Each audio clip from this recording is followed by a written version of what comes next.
Hello friends, welcome to Honey GS classes. 4th April daily current affairs with GS points. So మనకి ఈరోజు number of articles మరొకసారి వార్తల్లో ఉన్నాయి.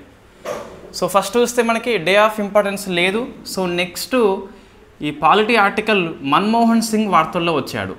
So Manmohan Singh అని చెప్పేసి మనకి ఇన్ఫ్యాక్ట్ భారతదేశం యొక్క మాజీ ప్రధానమంత్రి.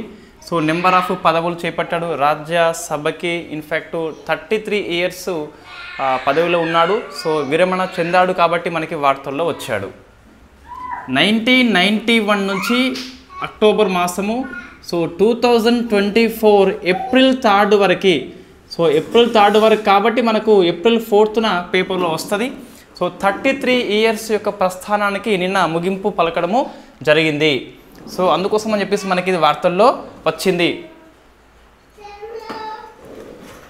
సో 33 ఏళ్ళ ప్రస్థానము. సో రాజ్యసభలో మన్మోహన్ సింగ్ ఇది పూర్తి అయిపోయింది. సో మనకి ప్రశ్న వస్తుంది. ఇన్ఫ్యాక్ట్ చివరిసారిగా రాజ్యసభకి ఏ రాష్ట్రం నుంచి ప్రాతినిధ్యం అని చెప్పేసి ప్రశ్న వస్తుంది. మనకి అస్సాం అని చెప్పేసి ఓవర్లుక్లో వెళ్ళిపోతుంది. బట్ మనకి రాజస్థాన్ అని చెప్పేసి గుర్తుపెట్టుకోవాలి. 1991 నుంచి 2019 వరకు అస్సాం నుంచి. సో 2019 నుంచి 24 వరకు చూస్తే రాజస్థాన్ రాష్ట్రం నుంచి అని చెప్పేసి చూసుకోవాలి. సో వెరీ ఫేమస్ క్వశ్చన్ ఇది.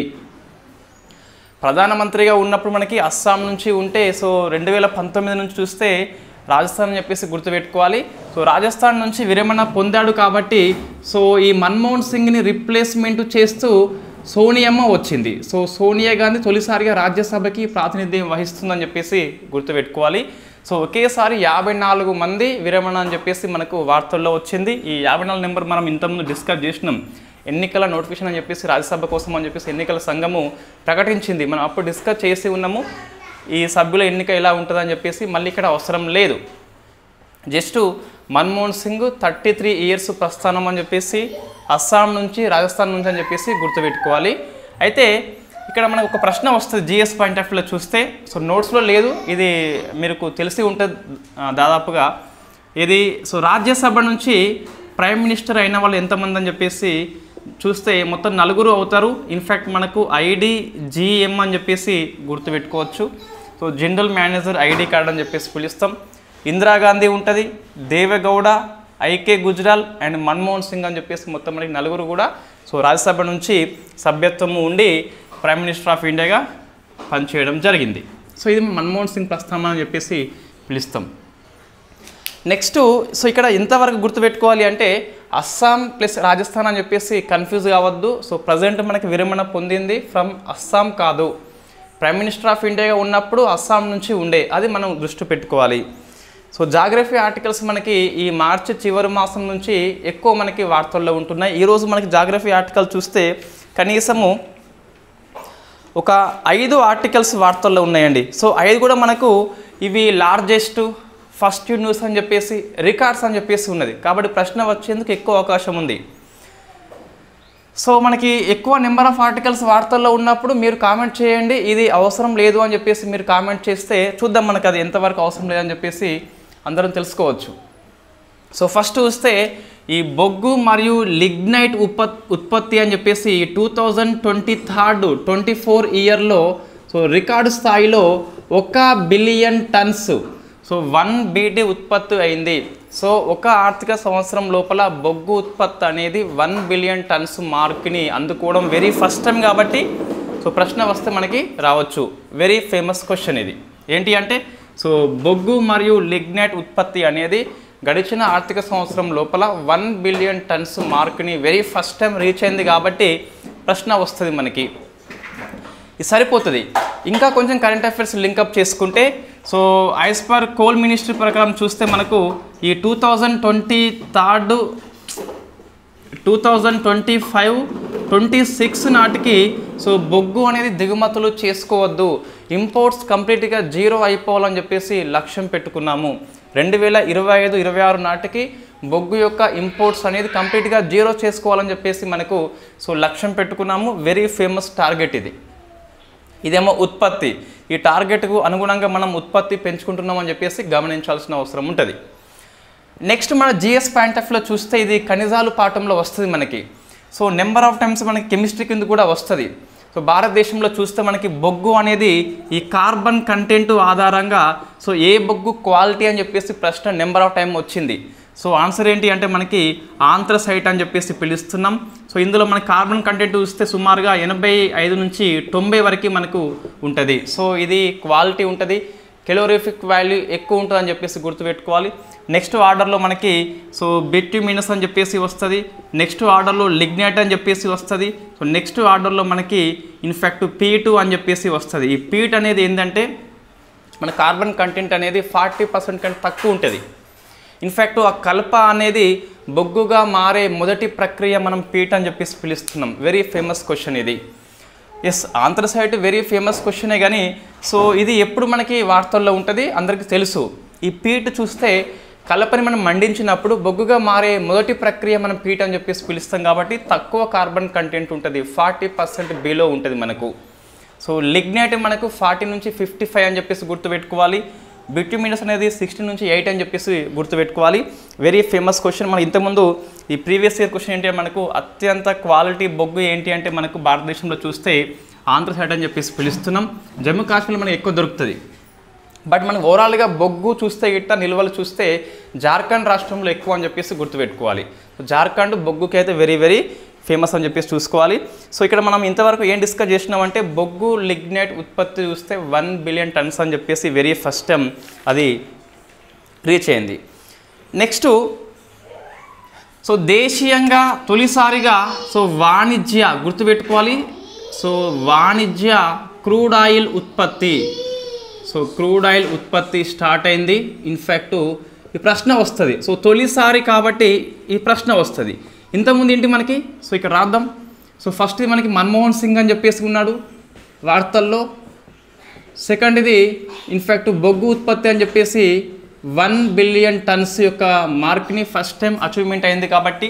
సో థర్డ్ది మనకి ఈ ముడి చమురు ఈ క్రూడ్ ఆయిల్ ఉత్పత్తి విషయంలో దేశీయంగా వాణిజ్యపరంగా సో మనకి పబ్లిక్ ప్రైవేట్ పార్ట్నర్షిప్ మెథడ్లో వెరీ ఫస్ట్ టైం మనము కర్ణాటక లోపల స్టార్ట్ చేసుకున్నాము.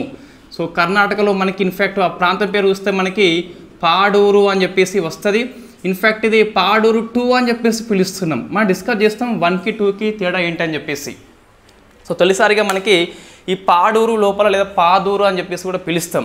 సో ఎంత మనకు అంటే 2.5 మిలియన్ టన్నుల సో ఈ క్రూడ్ ఆయిల్ని నిల్వ చేసుకుంటున్నాం మనము. ఇది ఏ రకమైన నిల్వ అంటే మనకి స్ట్రాటజిక్ పెట్రోలియం రిజర్వ్ అని చెప్పేసి వస్తుంది. సో ఇది మనకి వార్తల్లో ఉంది, ఇంతకంటే ఎక్కువ అవసరం లేదు. కరెంట్ అఫైర్స్ దృష్టిలో చూస్తే జిఎస్ పాయింట్ ఆఫ్ వ్యూలో వెరీ వెరీ ఫేమస్ ఆర్టికల్ ఇది. ఏంటి అంటే భారతదేశంలో తొలిసారిగా మనము ఈ వాణిజ్య క్రూడ్ ఆయిల్ స్టోరేజ్ అనేది సో ఉత్పత్తి కాదు స్టోరేజ్ నిల్వ అనేది చూస్తే మనకు కర్ణాటకలో ఉన్నటువంటి పాడూరు 2 ప్రాంతం లోపల 2 మిలియన్ టన్నుల నిల్వ మనం చేసుకుంటున్నాము. సో ఇది స్ట్రాటజిక్ పెట్రోలియం రిజర్వ్ అని చెప్పేసి మనకి వెరీ ఫేమస్ స్కీమ్ ఉంటుంది. ఏంటి స్కీమ్ అంటే మనకి వాజ్పేయి టైంలో స్టార్ట్ అయింది. వాస్తవంగా SPR1 అని చెప్పేసి ఉంటుంది, SPR2 అని చెప్పేసి ఉంటుంది. ఈ SPR1లో మనకి కంప్లీట్గా గవర్నమెంట్ ఆధ్వర్యంలో మాత్రమే ఈ స్ట్రాటజిక్ పెట్రోలియం రిజర్వ్ అని చెప్పేసి కండక్ట్ చేస్తాం. What is the meaning of strategic petroleum reserve అంటే మనకి వ్యూహాత్మకమైన పెట్రోలియం నిల్వ అని చెప్పేసి అర్థం వస్తుంది. ఈ జియో పాలిటిక్స్ దృష్ట్యా మనకి అంటే జియోగ్రఫికల్ పరంగా పాలిటిక్స్ పరంగా మనకి రాజకీయ అనిశ్చితి అని చెప్పేసి నెంబర్ ఆఫ్ టైమ్స్ మనకి వార్తల్లో ఉంటుంది. అప్పుడు మనకు చమురు అనేది ఎక్కువ రాకపోవచ్చు, ఆ టైంలో వాడుకోవాలంటే మనకు ఈ SPR అని చెప్పేసి పిలుస్తున్నాం. అంటే ఈ రాజకీయ భౌగోళిక అనిశ్చిత సమయంలో కానీ లేదా కొన్నిసార్లు సప్లై షాక్స్ అని చెప్పేసి పిలుస్తున్నాం, సరఫరా అంతరాయం అని చెప్పేసి పిలుస్తున్నాం. సరఫరా కానప్పుడు సో ఇక్కడ ముడి చమురు కొరత రాకుండా మనం దీన్ని నిల్వ అనేది కండక్ట్ చేసుకుంటాము. ఇంధనం యొక్క భద్రత కోసం అని చెప్పేసి ప్రతి దేశానికి SPR కంపల్సరీ అని చెప్పేసి మనకు ఒప్పందం ఉంటుంది. దాని ప్రకారం చూస్తే భారతదేశంలో SPR1 అని చెప్పేసి 5.33 మిలియన్ టన్స్ నిల్వ మనం పెట్టుకున్నాం ఆల్రెడీ. 5.33 అని చెప్పేసి ఉన్నది. ఇది 3 ప్రాంతం లోపల ఉన్నది. సో ఒకటి చూస్తే మనకి విశాఖ ఏపీ వాళ్ళకి తెలుసు ఆల్రెడీ, ఇది ఇన్ఫ్యాక్ట్ ఏపీ అని చెప్పేసి. కర్ణాటకలో మనకి 2 ఉంటాయి, ఒకటి మంగళూరు అని చెప్పేసి పిలుస్తాం, మంగళూరు అని చెప్పేసి. సెకండ్ది మనకి పాడూరు అని చెప్పేసి పిలుస్తున్నాం. ఈ 3 ప్రాంతం లోపల మనకు 5.33 మిలియన్ టన్నుల యొక్క పెట్రోలియం రిజర్వ్ అని చెప్పేసి నిల్వ చేసుకున్నాం మనము. సో సప్లై షాక్స్ వచ్చినప్పుడు కానీ, జియో పాలిటిక్స్ అనిశ్చితిగా ఉన్నప్పుడు కానీ, మనకి చమురు కొరత ఉన్నప్పుడు దీన్ని ఉపయోగం చేసుకోవచ్చు. సో ఈ ఫ్యూయల్ సెక్యూరిటీ కోసం అని చెప్పేసి తప్పనిసరిగా మనం ఎస్పిఆర్ని మెయింటైన్ చేయాలి. SPR2 వచ్చేసి చూస్తే పబ్లిక్ ప్రైవేట్ పార్ట్నర్షిప్ మెథడ్లో దీన్ని మనం కండక్ట్ చేస్తున్నాము. సో ఇక్కడ మనం స్టార్ట్ చేసినామంటే ఇది పాడూరు 2 లోపల, కర్ణాటక లోపల వెరీ ఫస్ట్ టైం వాణిజ్య పరంగా మనకి ఇన్ఫాక్ట్ ప్రైవేట్ వాళ్ళకి అవకాశం ఇస్తున్నారు, అమ్ముకునే అవకాశం కల్పిస్తున్నారు. వాణిజ్య పరంగా వాళ్ళు నిల్వ చేసుకోవచ్చు, అమ్ముకోవచ్చు. బట్ మనకి సప్లై షాక్స్ కానీ, జియో పాలిటిక్స్ అనిశ్చితి ఉన్నప్పుడు ఈ నిల్వల నుంచి గవర్నమెంట్ ఆఫ్ ఇండియాకి ఎక్కువ రైట్స్ ఉంటాయి వాడుకోవాలని చెప్పేసి. ఇక్కడ చూస్తే మొత్తం 6.5 మిలియన్ టన్స్ అయితే ఈ పబ్లిక్ ప్రైవేట్ పార్ట్నర్షిప్ మెథడ్లో మనం కండక్ట్ చేయాలి. అందులో భాగంగా ఈ 2.5 మిలియన్ టన్స్ అని చెప్పేసి ఇప్పుడు వచ్చింది పాడూరు లోపల. పాడూరు 1 గవర్నమెంట్ ఆఫ్ ఇండియా ఆధ్వర్యంలో ఉంటే, పాడూరు 2 అని చెప్పేసి పబ్లిక్ ప్రైవేట్ పార్ట్నర్షిప్ మెథడ్లో ఉంటుంది. సో నెక్స్ట్ ఇంకోటి 4 మిలియన్ టన్స్ అనేది ఇంకా చేయలేదు, బట్ ఇది ఒడిశాలో చేస్తారు. మనకి ఒడిశా లోపల మనకి ఇన్ఫ్యాక్ట్ చండీకేల్ అని చెప్పేసి పిలుస్తాం. సో చండీకేల్ అని చెప్పేసి ప్రాంతం పేరు. ఇక్కడ మనకి ఈ రిజర్వ్లను స్టోరేజ్ చేస్తున్నారు, ఇంకా మనకి ఏర్పాటు కాలేదు. సో ఏర్పాటు అయితే గిట్ట రెండవసారి వాణిజ్య క్రూడ్ ఆయిల్ నిల్వ అని చెప్పేసి మనం ఈ ఒడిశా చండీకేల్ని అధ్యయనం చేస్తాం. ఈ SPR1, SPR2 తేడా ఏంటి మనకి అంటే, ఇక్కడ వాణిజ్య పరంగా అమ్ముకునే అవకాశం లేదు, SPR1లో సెకండ్ దాంట్లో ఉన్నదని చెప్పేసి చూసుకోవాలి. అయితే ఇప్పుడు ఎవరు అమ్ముకోవాలి అంటే, సో బిడ్డింగ్ దాఖలు చేస్తారు. ఎవరు మనకు అంటే, so Indian petroleum strategic reserve అని చెప్పేసి పిలుస్తాం. ISPRL అని చెప్పేసి వస్తుంది. Indian strategic petroleum reserve limited అని చెప్పేసి అది మనకు ప్రభుత్వ సంస్థ. ఇది ఇన్ఫ్యాక్ట్ వేలంపాట కండక్ట్ చేస్తుంది. ఎవరైతే మనకు గెలుస్తారో వాళ్ళు ఈ కర్ణాటకలో ఉన్న పాడూరు 2 దగ్గర ఆ స్టోరేజ్ అనేది కండక్ట్ చేయవచ్చు. ఇది మనకి కంప్లీట్గా SPR1, SPR2 అని చెప్పేసి పిలుస్తున్నాం. రైట్, ఏ సంస్థ కండక్ట్ చేస్తుందంటే భారతదేశంలో ఈ స్ట్రాటజిక్ పెట్రోలియం రిజర్వ్ని ICPRL సంస్థ అని చెప్పేసి ఉంటుంది. సో మనకి ఈ పేర్లు గుర్తుపెట్టుకోవాలంటే, సో మనకి నోట్స్లో ఇన్ఫ్యాక్ట్ మన పేపర్లో వచ్చింది ఇదంతా, బట్ ఒక ఆర్డర్లో రాలేదు. SPR1 అని చెప్పేసి 3 ప్రాంతాలు గుర్తుపెట్టుకోవాలి, SPR2 అని చెప్పేసి 2 గుర్తుపెట్టుకోవాలి, SPR1లో 5.33 అని చెప్పేసి గుర్తుపెట్టుకోవాలి, SPR2లో 6.5 అని చెప్పేసి గుర్తుపెట్టుకోవాలి. 2.5 షురు అయింది, ఇంకా 4% మనకి 4 మిలియన్ టన్స్ అని చెప్పేసి పెండింగ్లో ఉందని చెప్పేసి గుర్తుపెట్టుకోవాలి. సో ఇది మనకు క్రూడ్ ఆయిల్ విషయంలో తొలిసారిగా వాణిజ్య స్థాయిలో నిల్వ కండక్ట్ చేస్తున్నాం. కర్ణాటకలో ఉన్న పాడూరు 2 ప్రాంతం అని చెప్పేసి చూసుకోవాలి. సో 1, 2, 3. నెక్స్ట్ 4ది, సో భూమి లోపల సముద్రాన్ని మనకు నార్త్ వెస్టర్న్ వాళ్ళు తొలిసారిగా కనుక్కున్నారు. సో సముద్రం యొక్క ఉనికి భూమి లోపల అని చెప్పేసి north western university from USA అని చెప్పేసి చూసుకోవాలి. సో మన హెడ్డింగ్ ఏంటి అంటే భూమి లోపల సముద్రం అని చెప్పేసి ఉన్నది. సో ఇది మనం భూమి తీసుకుంటే ఇన్ఫ్యాక్ట్ ఎవరు కనుక్కున్నారు ఫస్ట్, ఇది నార్త్ వెస్టర్న్. ఇటువంటిది ఆవిష్కరణ వచ్చినప్పుడు మనకు తొలి ఆవిష్కరణ కాబట్టి ఆ విద్యాలయం పేరు రావచ్చు. సో సముద్రం కనుక్కున్నది ఎవరు అంటే north western university from USA అని చెప్పేసి చూసుకోవాలి. సో వాళ్ళు ఈ భూమి యొక్క ఉపరితలం నుంచి 700 కిలోమీటర్ల లోతులో, సో ఎంత డెప్త్ మనకి 700 కాబట్టి మనకి సో క్రస్ట్ రాదు, మనకి మాంటిల్ అని చెప్పేసి వస్తుంది. సో భూపటలము భూప్రావరం అని చెప్పేసి ఉంటుంది కదా, అందులో మనకి ఇన్ఫ్యాక్ట్ ఇది మాంటిల్ లోపల ఉన్నదండి. సో మాంటిల్ లోపల ఇట్లా ప్రశ్న వస్తుంది, ఇది ప్రశ్న రావచ్చు, ఇది వస్తే ఇట్లా మనకి ఈజీగా ఆన్సర్ చేయవచ్చు. బట్ మన ప్రశ్న వస్తుంది భూమి లోపల సముద్రము భూ అంతర్భాగం లోపల ఏ పొరలో అంటే మనకి క్రస్ట్, మాంటిల్, కోర్ అని చెప్పేసి ఉంటుంది కదా, అందులో మాంటిల్ దగ్గర మనం ఆవిష్కరణ చేసుకున్నాము. ఇన్ఫ్యాక్ట్ ఇక్కడ చూస్తే ఏ ప్రాంతం దగ్గర మాంటిల్లో మనకి అంటే ఒక రాయి ఉంది మనకి. ఇన్ఫ్యాక్ట్ ఆ ప్రాంతం పేరు చూస్తే రింగ్ వూ డైట్ అని చెప్పేసి ఉంది. సో రింగ్ వూ డైట్ ఈ ప్రాంతము. సో ఇది ఇన్ఫ్యాక్ట్ ఒక రాతి ప్రాంతము. ఈ రాతి మనకి నీలి రంగులో ఉంటుందట. అది ఒక స్పాంజ్ లెక్క వ్యవహారం చేస్తుందట. స్పాంజ్ మనకి నీటిలో ముంచేస్తే మొత్తం నీరుని పిండుకుంటుంది కదా, సో అదేవిధంగా మనకి అబ్జర్వ్ చేసుకుంటుంది. కాబట్టి ఒక రాయి లోపల ఈ నీరు ఉన్నదని చెప్పేసి చూసుకోవాలి. సో రాయి పేరేంటి మనకంటే రింగ్ వూ డైట్ అని చెప్పేసి పిలుస్తున్నాం. ఇక్కడ మనకి 3 క్వశ్చన్స్ వస్తున్నాయి. యూనివర్సిటీ పేరేంటి, నార్త్ వెస్టర్న్ అని చెప్పేసి పిలుస్తున్నాం. భూమి యొక్క ఏ పొరలో మనకు కనుగొన్నారు అంటే మాంటిల్ లేదా భూప్రావరం అని చెప్పేసి తెలుగులో పిలుస్తాం.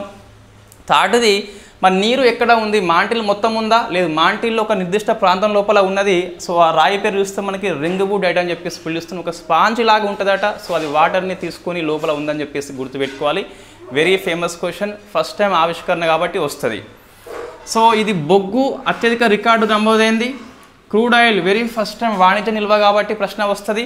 ఇది తొలి ఆవిష్కరణ కాబట్టి ప్రశ్న వస్తుంది. సో మనం ఏది కూడా స్కిప్ చేసే విధంగా ఇక్కడ లేదు. ఇవి జాగ్రఫీ ఆర్టికల్స్ అండి.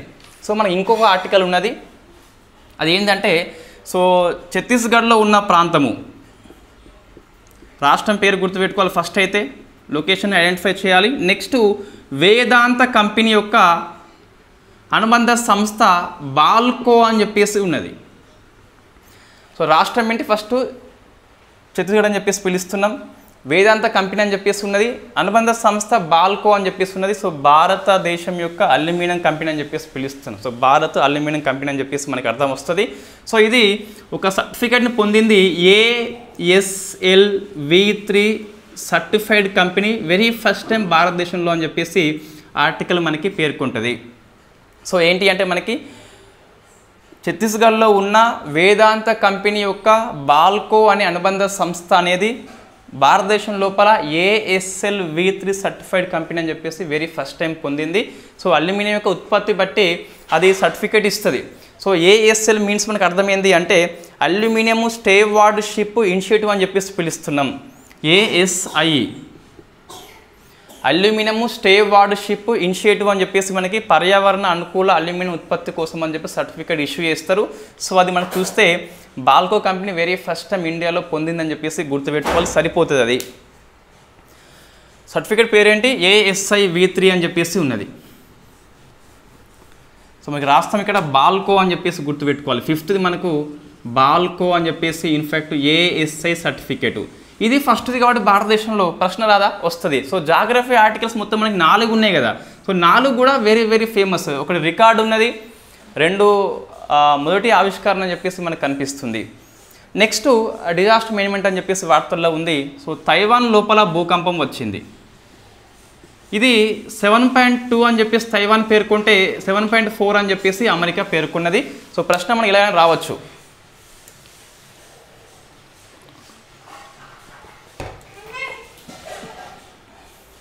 7.2 అని చెప్పేసి తైవాన్ పేర్కొంటే 7.4 అని చెప్పేసి అమెరికా పేర్కొన్నది. సో మనకు భూకంపం వచ్చినప్పుడు కొన్ని డౌట్స్ వస్తాయి. ఫస్ట్, తైవాన్లో భూకంపాలు కొత్తగాదే కాదు, వెరీ ఫ్రీక్వెంట్లీ వస్తాయి. ఎందుకంటే మనకి ఇది పసిఫిక్ రింగ్ ఆఫ్ ఫైర్ దగ్గర ఉంది కాబట్టి.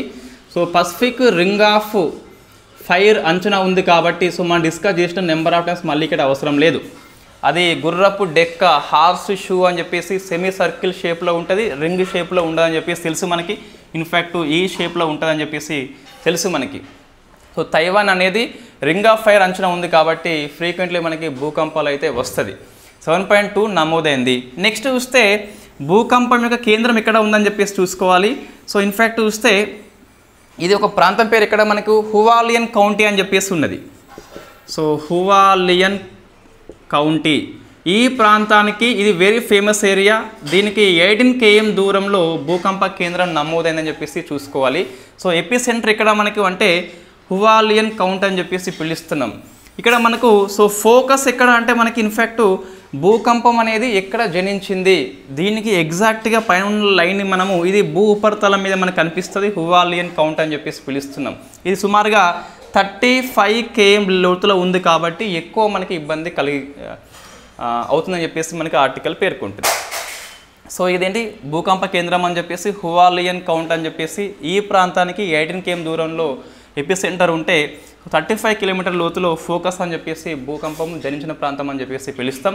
సో తైవాన్ భూకంపం మొత్తం మీద ఎక్కువ మనకి వార్తల్లో వస్తుంది. జపాన్ కానీ, ఈ తైవాన్ కానీ, ఈ ఫిలిప్పీన్స్ కానీ, ఇండోనేషియా కానీ సో మనకి ఫ్రీక్వెంట్లీగా భూకంపాలు అయితే వస్తాయి. ఆఫ్ఘనిస్తాన్ కానీ ఇవన్నీ వస్తాయి. రైట్, నెక్స్ట్ భూకంపాలు ఎందుకు వస్తాయి? సో మనకి ప్లేట్ల కదలిక అని చెప్పేసి పిలుస్తాం, టెక్టానిక్ ప్లేట్స్ అని చెప్పేసి పిలుస్తున్నాం. ఈ తైవాన్ కారణం ఏంటి అంటే మనకి ఫిలిప్పీన్స్ టెక్టానిక్ ప్లేటును యూరేషియా టెక్టానిక్ ప్లేట్స్ వల్ల యొక్క జారుడు వల్ల మనకి ఈ భూకంపం అయితే సంభవించింది. ఇది తైవాన్ భూకంపం మనకి వార్తల్లో వచ్చింది. నెక్స్ట్ స్పేస్ చూస్తే సో ప్రత్యూష్ అనే ఒక టెలిస్కోప్ మనకి వార్తల్లో ఉన్నది. ఇంకా ఇది నిర్మాణంలో మాత్రమే ఉన్నదని చెప్పేసి గుర్తుపెట్టుకోవాలి. ఇంకా మనకి ఇది పనితీరు స్టార్ట్ చేయలేదు. ఈ ప్రతూష్ టెలిస్కోప్ని సో ఇస్రో అనేది చంద్రుని కక్షలో అమరుస్తుంది. సో మనకి విశ్వాన్ని అధ్యయనం చేయాలని చెప్పేసి ఈ టెలిస్కోప్ని ISRO plus Raman research institution so మనకి ఇది ఈ రెండు సంస్థలు కలిపి సంయుక్తంగా నిర్మాణం చేయడం జరిగింది. సో ఇది ఒక రేడియో టెలిస్కోప్ అని చెప్పేసి పిలుస్తున్నాం. మనకి ఈ టెలిస్కోప్లు ఆప్టిక్ టెలిస్కోప్ అని చెప్పేసి ఉంటుంది, రేడియో అని చెప్పేసి ఉంటుంది. ఈ ప్రత్యూష్ అనేది ఏ టైప్ అంటే మనకి సో రేడియో తరంగాలను బట్టి అధ్యయనం చేస్తుంది కాబట్టి సో రేడియో టెలిస్కోప్ అని చెప్పేసి మనం పిలుస్తాం. చంద్రుని కక్షలో ప్రవేశపెట్టి అధ్యయనం చేస్తుంది. సో ఇది మనకి వార్తల్లో ఉన్నది. విశ్వం యొక్క అధ్యయనం కోసం అని చెప్పేసి గుర్తుపెట్టుకోవాలి. నెక్స్ట్ ఇంకోటి కోఆర్డినేషన్ లూనర్ టైం అని చెప్పేసి వార్తల్లో ఉన్నది. సో ఇది నాసా అనేది 2026 నాటికి ప్రయోగిస్తుందట. సో మనకి ఇన్ఫ్యాక్ట్ చంద్రుని మీద టైం ఎంత అయిందో తెలుసుకోవాలంటే ఇంతవరకు ఎటువంటి అధ్యయనం లేదు. వెరీ ఫస్ట్ టైం నాసా మనకు కండక్ట్ చేస్తుంది. ప్రశ్న వస్తే రావచ్చు. సో కోఆర్డినేషన్ లూనర్ టైం అని చెప్పేసి పిలుస్తున్నాం. మనకి భూమితో పోలిస్తే చంద్రుని మీద మనకు గ్రావిటీ ఫోర్స్ తక్కువ ఉంటుంది. సో 1/6 అని చెప్పేసి తెలుసు మనకి ఆల్రెడీ. సో గ్రావిటీ ఫోర్స్ తక్కువ ఉంటుంది కాబట్టి ఆ ముళ్ళు మనకి వేగంగా తిరిగిపోతుంది క్లాక్ అయితే. కాబట్టి మనకి రోజు తక్కువ ఉంటుంది. తక్కువ ఎంత అంటే మనకు సుమారుగా చూస్తే 58.7 మిల్లీ సెకండ్స్ అని చెప్పేసి మనకు ఇన్ఫ్యాక్ట్ ఈనాడు పేపర్లో వచ్చిన ఆర్టికల్ ఇది. సో ఏంటి కోఆర్డినేషన్ లూనర్ టైం అంటే చంద్రుని మీద టైంని అధ్యయనం చేయాలని చెప్పేసి నాసా 2026 నాటికి ప్రయోగం చేస్తుందట. దీని ప్రకారం చూస్తే సో భూమితో పోలిస్తే మూన్ మీద గ్రావిటీ పవర్ తక్కువ ఉంటుంది. 1/6 వంతు అని చెప్పేసి పిలుస్తున్నాం. 70 కిలోలు ఉన్న వ్యక్తి సో మనకి మూన్ మీద పోతే గిట్ట /6 అని చెప్పేసి వస్తుంది. సుమారుగా మనకి 11 పాయింట్ సంథింగ్ ఎంతో వస్తుంది. సో మనకి వెయిట్ లాస్ అని చెప్పేసి ఎక్కువ కోరిక ఉన్నట్లయితే వాళ్ళు మూన్ మీదకి వెళ్ళిపోతే వాళ్ళ కోరిక తీరిపోతుంది జనరల్గా, రైట్.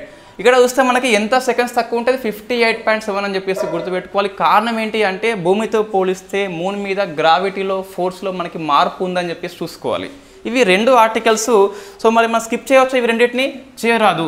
సో స్పేస్ చూస్తే ఒకటి వచ్చేసి ప్రత్యూష్ టెలిస్కోప్ అని చెప్పేసి ఉన్నది. సో ఫుల్ ఫామ్ మనకు నోట్స్లో ఉంటుంది, చూసుకోండి, రైట్. నెక్స్ట్ చూస్తే మనకి పి అంటే మనకి ప్రోబ్ అని చెప్పేసి వస్తుందండి, అంటే పరిశోధిస్తుంది విశ్వాన్ని. నెక్స్ట్ చూస్తే సో కోఆర్డినేషన్ లూనర్ టైం అని చెప్పేసి నాసా యొక్క ప్రయోగము వెరీ ఫస్ట్ టైం ఇవి రెండు కూడా, కాబట్టి మనకి వార్తల్లో వస్తుంది. సో విశ్వం యొక్క అధ్యయనం కోసం అని చెప్పేసి నెంబర్ ఆఫ్ టెలిస్కోప్స్ పనిచేస్తున్నాయి. అందులో ఒకటి ఇండియన్ చూస్తే ఈ పేరు మనకి కనిపిస్తుంది, ప్రత్యూష్ అని చెప్పేసి పేరు కనిపిస్తుంది. నెక్స్ట్ డిఫెన్స్ లోపల అగ్ని ప్రైమ్ అనే మిస్సైల్ని మరొకసారి ప్రయోగించింది DRDO. ఈ నెంబర్ ఆఫ్ టైమ్స్ మనకి వార్తల్లో వస్తుందండి అగ్ని ప్రైమ్ వచ్చేసి. ఇన్ఫ్యాక్ట్ ఒడిషాలో సో అబ్దుల్ కలాం దీవి నుంచి మనకి ప్రయోగించింది మరొకసారి. సో అగ్ని ప్రైమ్ చూస్తే ఇది అగ్ని 1 అండ్ అగ్ని 2 యొక్క అడ్వాన్స్డ్ అని చెప్పేసి పిలుస్తాం. ఇది మీడియం రేంజ్ కలిగి ఉంటుంది. సో మనకి అగ్ని 1లో షార్ట్ రేంజ్ ఉంది, మీడియం కూడా ఉన్నది. రెండు వెర్షన్స్ మనకు కనిపిస్తాయి. అగ్ని 2 మనకు కంప్లీట్గా మీడియం అని చెప్పేసి పిలుస్తున్నాం. అగ్ని 3, అగ్ని 4 అనేది ఇంటర్మీడియట్ మిసైల్. అగ్ని 5 అనేది ICBM అని చెప్పేసి పిలుస్తున్నాం, ఖండాంతర క్షిపణి అని చెప్పేసి పిలుస్తున్నాం. నెక్స్ట్ ఇది సర్ఫేస్ నుంచి సర్ఫేస్కి ప్రయోగం చేస్తాం. ఇందులో మనకి సాలిడ్ అని చెప్పేసి ఫ్యూయల్ ఉంటుంది. ఇది 2 స్టేజీ అండి, ఇది మనం గుర్తుపెట్టుకోవాలి. సో 2 స్టేజ్ అని చెప్పేసి గుర్తుపెట్టుకోవాలి. అగ్ని 1 ఓన్లీ సింగిల్ స్టేజ్, అగ్ని 2, అగ్ని 3, అగ్ని 4 ఇవి 2 స్టేజ్లో పనిచేస్తాయి. సో అగ్ని 5 వచ్చేసి 3 స్టేజ్లో పనిచేస్తుంది. ప్రశ్న వస్తుంది. సో అగ్ని 5 వచ్చేసి ఇంత 3 అని చెప్పేసి చూసుకోవాలి. అగ్ని 1 మనకి షార్ట్ రేంజ్ ఉన్నది, మీడియం కూడా కలిగి ఉంటుంది. అగ్ని 2 వచ్చేసి మీడియం రేంజ్ కలిగి ఉంటుంది. అగ్ని 3, అగ్ని 4 వచ్చేసి ఇంటర్మీడియట్ అని చెప్పేసి పిలుస్తాం. అగ్ని 5 వచ్చేసి ICBM అని చెప్పేసి పిలుస్తాం, ఇంటర్ కాంటినెంటల్ బాలిస్టిక్ మిసైల్. 5500 కంటే ఎక్కువ పరిధి ఉండేట మనం ICBM అని చెప్పేసి పిలుస్తాం. మనం మొన్న డిస్కస్ చేసి ఉన్నాము ఈ జిర్కాన్ కింజల్ మిసైల్ దగ్గర, రైట్. ఇది అగ్ని ప్రైమ్ గురించి వార్తల్లో వస్తుంది. Surface to surface, medium range అని చెప్పేసి పిలుస్తాం. సో 2 స్టేజ్లో ఉంటుంది, గణ ఇంధనం అని చెప్పేసి పిలుస్తాం. ఇవి రెండు డిఫెన్స్ ఆర్టికల్ అనేవి మనకి వెరీ ఫేమస్ కదా.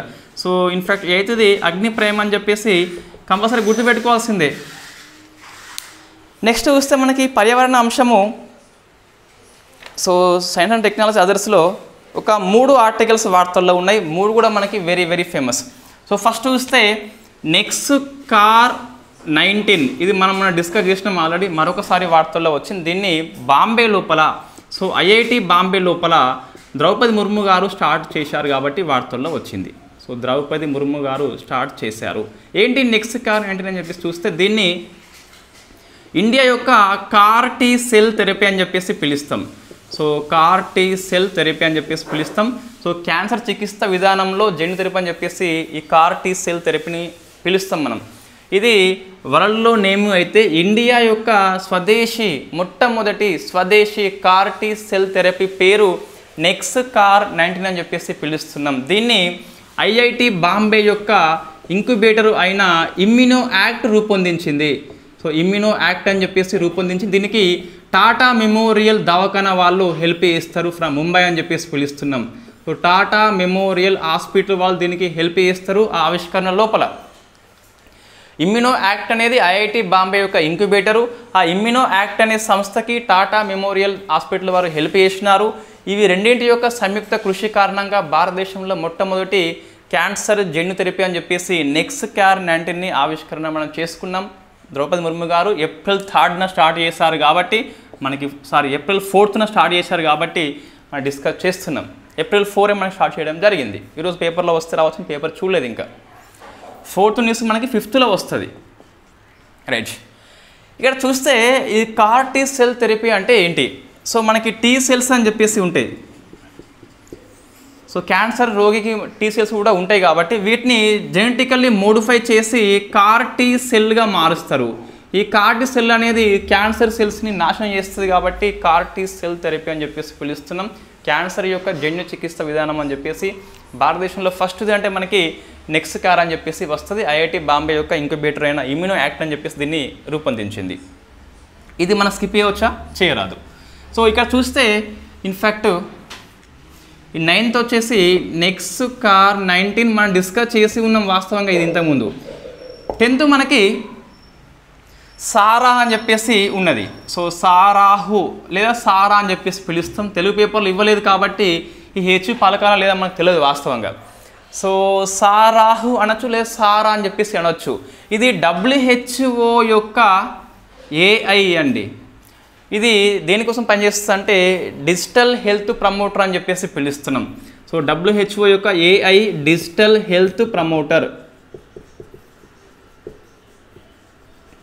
రైట్, ఇది ఫస్ట్ది WHO ఫస్ట్ది కాబట్టి మనం స్కిప్ చేయవద్దు. సో మనం రాసుకోవాలి సారాహ్ అని చెప్పేసి పిలుస్తున్నాం. సో WHO యొక్క మొట్టమొదటి హెల్త్ ప్రమోటర్ అని చెప్పేసి గుర్తుపెట్టుకోవాలి. సో ఇక్కడ చూస్తే నెంబర్ ఆఫ్ AI మనకి వార్తల్లో వస్తున్నాయి. సో నిన్న దేవిక వచ్చింది. డెవిన్కి ఇన్ఫ్యాక్ట్ పోటీగా దేవిక మనం తీసుకొచ్చినాము. ఇక్కడ చూస్తే ఈ సారా మనకి సోరా అని చెప్పేసి వార్తల్లో ఉంది ఇటీవల. సోరా అని చెప్పేసి ఇది ఏంటి అంటే ఓపెన్ AI యొక్క ఈ టెక్స్ట్ నుంచి మనకి వీడియోకి కన్వర్ట్ చేసే AI సాఫ్ట్వేర్ ఇది. ఇంకోటి సారా కదా, సనా అని చెప్పేసి మనకి వార్తల్లో ఉంది. సో ఆజ్ తక్ న్యూస్ ఛానల్ ప్రవేశపెట్టిన భారతదేశం యొక్క ఫస్ట్ AI న్యూస్ యాంకర్ అని చెప్పి సనాను పిలుస్తున్నాం. ఇట్లా మనకి ఒక దగ్గర అన్ని పదాలు వచ్చినప్పుడు రాసుకోవాలి. నెక్స్ట్ ఆప్టీ డ్రాప్ అని చెప్పేసి ఒకటి వార్తల్లో ఉంది. ఆప్టీ డ్రాప్ అని చెప్పేసి సో ఇదొక మన సాంకేతికత లేదా ప్లాట్ఫామ్ అని చెప్పేసి పిలుస్తున్నాం. సో ప్లాట్ఫామ్ అని చెప్పేసి అమ్మేస్తుంది రైట్, ఒక ప్లాట్ఫామ్ ఇది. దీన్ని మనకు so C camp plus IIT Madras వాళ్ళు ఆవిష్కరణ చేసిండ్రు. సో సి క్యాంప్ మనకి వాస్తవంగా బెంగళూరులో ఉంటుంది. So centre for cellular and molecular platform అని చెప్పేసి పిలుస్తున్నాం. ఇది ఏక కణం యొక్క అధ్యయనం కోసం అని చెప్పేసి ఒక ప్లాట్ఫామ్ని సి క్యాంప్ వాళ్ళు బెంగళూరులో ఉంటుంది. ఐఐటి మద్రాస్ యొక్క సంయుక్త సృష్టి ఆప్టీ డ్రాప్ అని చెప్పేసి పిలుస్తున్నాం. అంటే సో సింగిల్ సెల్ యొక్క అధ్యయనం కోసం అని చెప్పేసి ఇది పనిచేస్తుంది. దీనికి అంటే ఈ రెండు సంస్థలకి ఒక 3 సంస్థలు హెల్ప్ చేస్తున్నాయి. అవి బిరాక్ అని చెప్పేసి పిలుస్తున్నాం, DST అని చెప్పేసి పిలుస్తున్నాం, ఇంకోటి ministry of human resource development వాళ్ళు. సో 3 సంస్థలు కలిపి ఈ 2 సంస్థలకి హెల్ప్ చేయడం జరిగింది. PIB న్యూస్ కాబట్టి ఎలా ఉందో అలా గుర్తుపెట్టుకోవాలి, ప్రశ్న వస్తుంది. సో సింగిల్ సెల్ అధ్యయనం కోసం అని చెప్పేసి ప్లాట్ఫామ్ ఏంటి, యాప్టిట్యూడ్ డ్రాప్ అని చెప్పేసి వస్తుంది. దీన్ని ఎవరు సృష్టించారంటే మనకి 2 సంస్థలు వస్తాయి. ఈ మొత్తం ప్రశ్నలు ఇచ్చేసి కింది వాటిలో ఏ సంస్థ హెల్ప్ అని చెప్పేసి ఆ బిరాక్, డిఎస్టీ అని చెప్పేసి, ఎంహెచ్ఆర్డి అని చెప్పేసి ఇస్తున్నాడు, టీఎస్పీఎస్, ఏపీపీఎస్సీ. కాబట్టి సో మనకి ఎక్కువ గుర్తుపెట్టుకోవాలి. హిందూ పేపర్లో ఒక ఆర్టికల్ వచ్చినప్పుడు ఎలా ఉందో అలా గుర్తుపెట్టుకోవాలి. ఎన్ని పేర్లు ఉంటే అన్ని పేర్లు రాసుకోవాలి. పిఐబి కథనంలో ఎన్ని పేర్లు ఉంటే అన్ని పేర్లు రాసుకోవాలి. మీరు బాగా అబ్జర్వ్ చేయండి, ఏపీపీఎస్ గ్రూప్ 1, గ్రూప్ 2 పేపరు ఎక్కువ సోర్స్ మనకి పిఐబి హిందూలో మనకు కనిపించినాయి. అంటే అవే పదాలు, అదే పదజాలం వచ్చింది కాబట్టి సో అందుకే మనం దాని మీద ఎక్కువ ఫోకస్ చేయాలి. అంటే ఎక్కువ వర్డ్స్ ఉన్నప్పుడు ఆ పేపర్లో వచ్చినప్పుడు అవే వర్డ్స్ నేర్చుకోవాలి కంపల్సరీ. సో 4 ఉంటే 3 రాయడం కానీ అట్లా పనులు చేయొద్దు. రైట్. నెక్స్ట్ సో ఒకటి మనకి వార్తల్లో ఉంది, పర్యావరణ అంశం వచ్చేసి సో ఆప్టీ డ్రాప్ అని చెప్పేసి పిలుస్తున్నాం. ఈ 11 అంశాలలో సో నాకు తెలిసి ప్రతి క్వశ్చను ఎగ్జామ్లో రాదగ్గ అంశమే. సో నెక్స్ట్ మనకు ఆదాని ఎనర్జీ సంస్థ రికార్డ్ సృష్టించింది. So Adani green energy limited. So దీన్ని AGEL అని చెప్పేసి పిలుస్తున్నాం. సో భారతదేశంలో కంపెనీ తొలిసారిగా 10,000 మెగావాట్స్ విద్యుత్ ఉత్పత్తి సాధించింది. అందుకోసం చెప్పి మనకి వార్తల్లో ఉన్నది. సో హెడ్డింగ్ ఏంటి అంటే Adani green company so 10,000 megawatts renewable ఎనర్జీని సాధించిన ఫస్ట్ కంపెనీగా రికార్డ్ సృష్టించింది. సో మనకి వార్తల్లో ఉన్నది. సో ఏంటి ఇక్కడ మనకు అంటే 10,000 మెగావాట్స్ ఏంటి, అది రెన్యూవబుల్ ఎనర్జీ అని చెప్పేసి పిలుస్తున్నాము. సో ఇన్ఫ్యాక్ట్ ఏమొస్తుంది ఇందులో, సోలార్ వస్తుంది, విండ్ వస్తుంది అండ్ హైబ్రిడ్ వస్తుంది అండి. సో మనకి పేపర్లో ఇన్ఫ్యాక్ట్ సోలార్ ఎంత అని చెప్పేసి ఇచ్చిండు, విండ్ ఎంత అని చెప్పేసి ఇచ్చిండు, హైబ్రిడ్ ఎంత అని చెప్పేసి ఇచ్చిండు. మొత్తం కూడితే 10,934 మెగావాట్స్ వస్తుంది. సో 10,000 మెగావాట్స్ చేరుకున్న ఫస్ట్ కంపెనీగా ఈ ఆదాని కంపెనీ ఉంది కాబట్టి ప్రశ్న వస్తే రావచ్చు. ఇంకా మనకి దీని అనుబంధంగా చూస్తే అయితే ఇక్కడ గుజరాత్ రాష్ట్రం లోపల కచ్ అనే ప్రాంతం లోపల మనకు కవ్డా అని చెప్పేసి ఉన్నది. సో దీన్ని కవ్దా అంటాం లేదా కౌడా అని చెప్పేసి పిలుస్తున్నాం. KHADVA అని చెప్పేసి ఉన్నది. ఈ కడ్వా ఏదైతే ఉన్నదో సో ఇక్కడ చూస్తే ఇన్ఫ్యాక్ట్ సో కవ్దా VD అని చెప్పేసి పిలుస్తున్నాం. ఇక్కడ మనము 30,000 మెగావాట్స్ యొక్క సామర్థ్యం కలిగిన రెన్యూవబుల్ ఎనర్జీని మనము దీన్ని ఇంకా ఇన్స్టాల్మెంట్ చేయలేదు, చేయబోతున్నాం అని చెప్పేసి మనకు ఆ ఆర్టికల్ చెప్తుంది. ప్రపంచంలో మనకి అత్యధిక ఎనర్జీ అని చెప్పేసి ఇది రికార్డు సృష్టిస్తుంది ఒకవేళ సక్సెస్ఫుల్గా అయినట్లయితే గిట్ట. రైట్. ఇది ఇంకా రాలేదు, వస్తే రావచ్చు. ఇది అచీవ్మెంట్ అయింది. ఒక కంపెనీ 10,000 మెగావాట్స్ రెన్యూవబుల్ ఎనర్జీ అని చెప్పేసి గుర్తుపెట్టుకోవాలి. సో మన నోట్స్ లోపల సోలార్ ఎంత అని చెప్పేసి, విండ్ ఎంత అని చెప్పేసి, హైబ్రిడ్ మీన్స్ 2 కలిపి వస్తుంది ఉన్నది, ఒకసారి చూసి సరిపోతుంది. ఈ కౌదా మనం గుర్తుపెట్టుకోవాలి.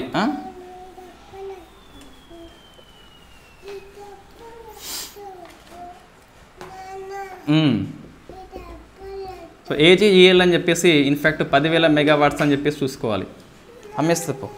అమ్మేస్తుంది. సో నెక్స్ట్ మనకు IR కిందికి వస్తుంది.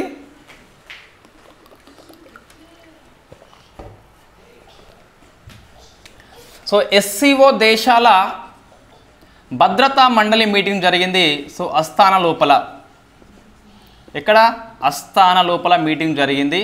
సో ఇది కజకిస్తాన్ లోపల ఉంటుంది.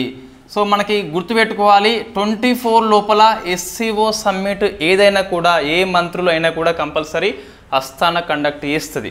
23లో ఢిల్లీ ఎట్లా కండక్ట్ చేసిందో 24లో కజకిస్తాన్ అని చెప్పేసి SCO హెడ్స్ ఆఫ్ ది స్టేట్ని కండక్ట్ చేస్తుంది. సో మన SCO సమ్మిట్స్ 2 ఉంటాయి. Council of the head of the states ఉంటుంది. 23rd ఇయర్లో ఇండియా హోస్ట్ చేసింది వర్చువల్ మోడ్లో సెక్యూర్ అనే థీమ్తోని council of the head of the స్టేట్సే. ఇంకా SCOకి council of the head of the govt అని చెప్పేసి ఉంటుంది. సో అది మనం గుర్తుపెట్టుకోవాలి, తేడా కనిపిస్తుంది. 23rd ఇయర్లో ఇండియా హోస్ట్ చేసింది council of the head of the states అయితే 24లో మనకి కజకిస్తాన్ హోస్ట్ చేస్తుంది. కాబట్టి SCO దేశాల మొత్తం 9 కంట్రీస్ ఉంటాయి కదా. సో ఏది మన మీటింగ్ పెట్టినా కజకిస్తానే హోస్ట్ చేస్తుంది. పర్యావరణ మంత్రులు అయినప్పటికీ, ఏ మంత్రులు అయినప్పటికీ, కంపల్సరీ కల్చరల్ మినిస్ట్రీ అయినప్పటికీ కూడా కజకిస్తాన్ హోస్ట్ చేస్తుంది.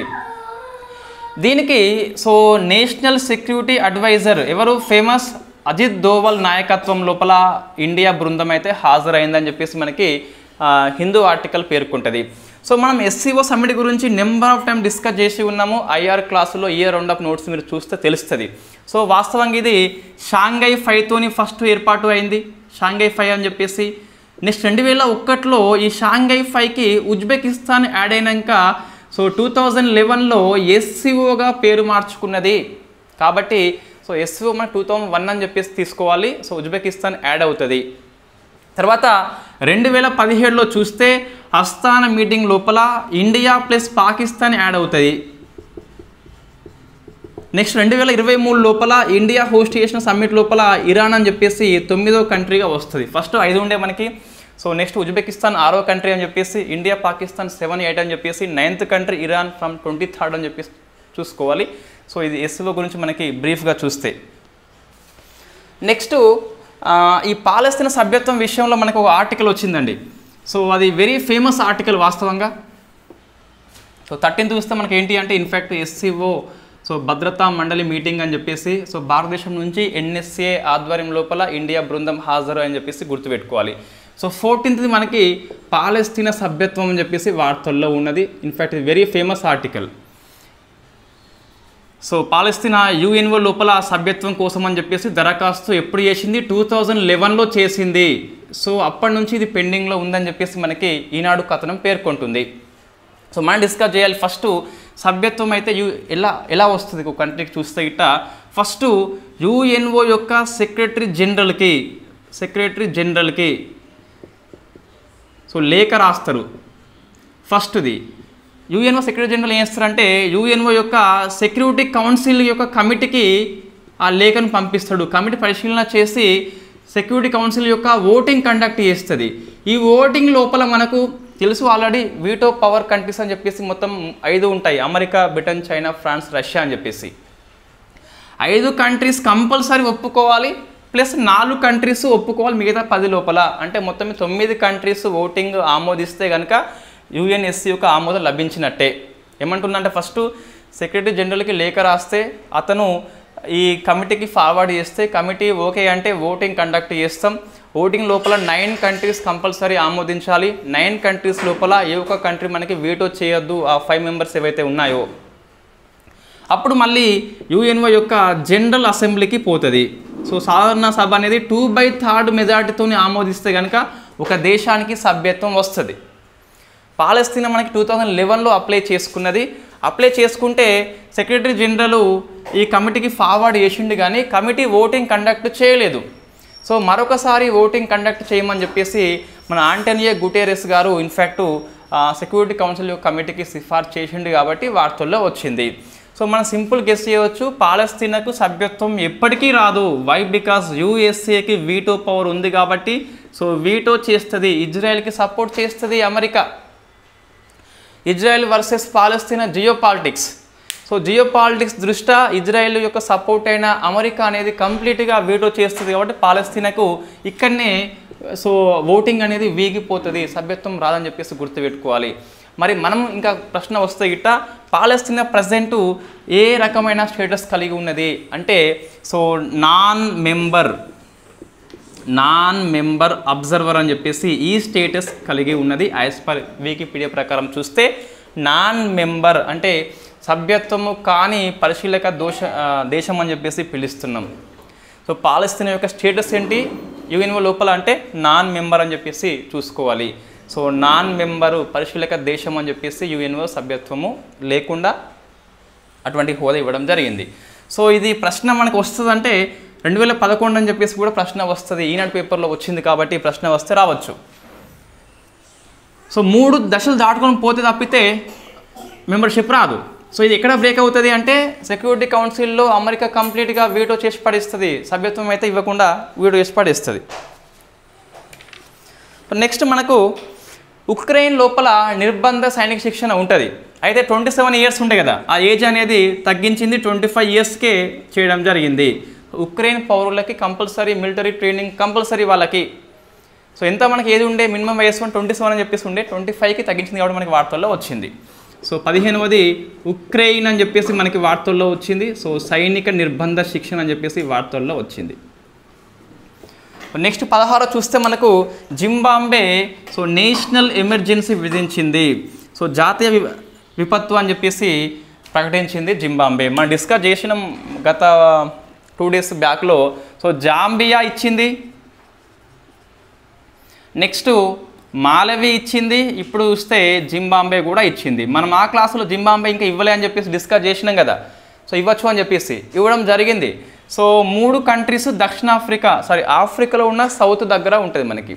సో ఆఫ్రికా ఖండం ఉందిగా, సౌత్ ఏరియా లోపల 3 కంట్రీస్ మనకి కనిపిస్తాయి. సో ఏంటి డ్రాట్ కారణము, సో తీవ్రమైన ఆహార సంక్షోభము లేదా కరువు కారణం అని చెప్పేసి పిలుస్తున్నాము. దీని కారణంగా మనకి సో నేషనల్ డిజాస్టర్ అనేది 3 కంట్రీస్ చేయడం జరిగింది. సో ఇంకా కారణం ఏంటి అంటే మనకి ఎల్ నీనో అని చెప్పేసి కూడా చెప్పొచ్చు. సో ఎల్ నీనో కారణంగా కరువు పరిస్థితి వచ్చింది, ఆహార సంక్షోభం వచ్చింది కాబట్టి సో ఆఫ్రికా అంటేనే మనకు కరువు, అందులో ఎల్ నీనో ఉన్నది కాబట్టి ఇంకా కరువు ఎక్కువైందని చెప్పేసి ఆహార సంక్షోభం అని చెప్పేసి గుర్తుపెట్టుకోవాలి. సో విపత్తు అనేది 3 దేశాలు అని చెప్పేసి చూసుకోవాలి, జాంబియా, మాలవి, జింబాబ్వే అని చెప్పేసి. సో మనం ఎల్ నీనో మనం ఇంతమంది డిస్కస్ చేసి ఉన్నాం లాస్ట్ ఇయర్. ఒకసారి బ్రీఫ్గా చూస్తే మొన్న ఒక అభ్యర్థి మనకు అడిగిండు ఎల్ నీనో అని చెప్పేసి ఏంటి అని చెప్పేసి. సో మనకి జనరల్గా జాగ్రఫీ పుస్తకాలు కనిపిస్తలేండి. మనకి ఈ 2D మ్యాప్ వేరు, 3D మ్యాప్ వేరు. సో జాగ్రఫీ మనకు భూగోళం వేరే ఉంటుంది, ఆ వరల్డ్ మ్యాప్ వేరే ఉంటుంది.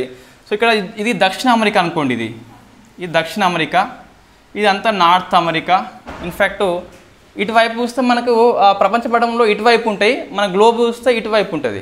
సో ఇదంతా ఆస్ట్రేలియా అనుకోండి, ఆస్ట్రేలియా, ఇదంతా ఆసియా అనుకోండి, ఇక్కడ ఇండియా అని చెప్పేసి ఉన్నది అనుకోండి, ఇది ఆఫ్రికా అని కూడా ఉంటుంది. రైట్, ఫస్ట్ మనం గుర్తుపెట్టుకోవాలి, నేను ఇప్పుడు ఎక్స్ప్లెయిన్ చేసేది ఎల్ నీనో లా నీనో కాదు, నార్మల్ కండిషన్ ఎలా ఉంటుందని చెప్పేసి చూసుకోవాలి. సో నార్మల్ కండిషన్లో ఏమవుతుంది అంటే, నార్మల్ కండిషన్లో ఇది దక్షిణ అమెరికా యొక్క పశ్చిమ ప్రాంతం అని చెప్పేసి పిలుస్తున్నాం. ఇది పశ్చిమం, ఇటువైపు ఇది పశ్చిమము, అది తూర్పు కదా, ఇది ఆఫ్రికా కదా మనకి.